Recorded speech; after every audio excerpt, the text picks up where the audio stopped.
Un territoire, c'est un ensemble de groupes locaux qui sont, on va dire, dans la même région. Pas forcément une région administrative, mais dans la même région. C'est fait pour que les groupes locaux puissent se coordonner et s'entraider.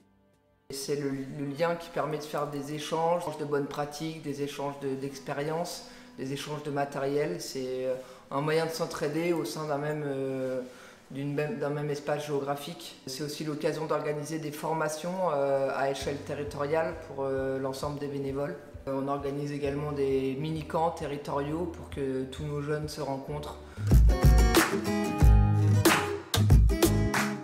Dans la nature, un territoire, c'est piloté, c'est gouverné par les groupes locaux. Il y a ce qu'on appelle un conseil territorial ou un cercle territorial qui rassemble tous les RGL, et c'est ce cercle qui décide d'absolument tout ce qui se passe sur le territoire. Ensuite, il y a une équipe territoriale qui est composée de plusieurs personnes. Ça peut commencer par une personne, un animateur territorial, qui va être chargé d'animer ce cercle et de réaliser les décisions du conseil territorial. L'équipe territoriale est chargée d'accompagner les groupes locaux existants et aussi ceux qui sont en création et de les aider, de les soutenir dans le montage et de répondre à leurs questions et à leurs interrogations concernant la création d'un groupe local.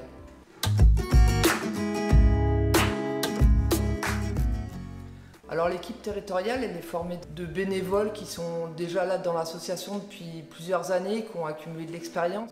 Elle peut être composée de un ou plusieurs animateurs ou animatrices territoriales qui sont un petit peu des personnes à tout faire, des couteaux suisses qui vont accompagner les groupes locaux. Mais aussi de gens plus spécialisés comme des accompagnateurs pédagogiques, comme des formateurs territoriaux, comme des trésoriers territoriaux qui vont être au service des groupes pour les accompagner dans les différentes missions qu'ont les équipiers de groupe à avoir.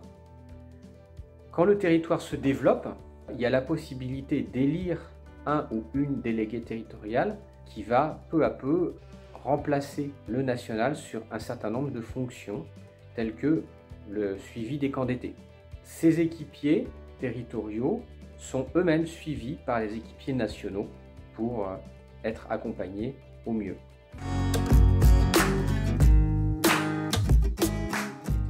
C'est le conseil territorial qui décide qui rentre. C'est de façon pragmatique des gens qui ont une expérience EDLN de quelques années déjà, une expérience de terrain, que ce soit dans l'animation ou que ce soit en tant qu'équipier de groupe, ancien responsable de groupe, ancien responsable matos, etc., et qui ont envie de mettre cette expérience finalement au service des groupes existants.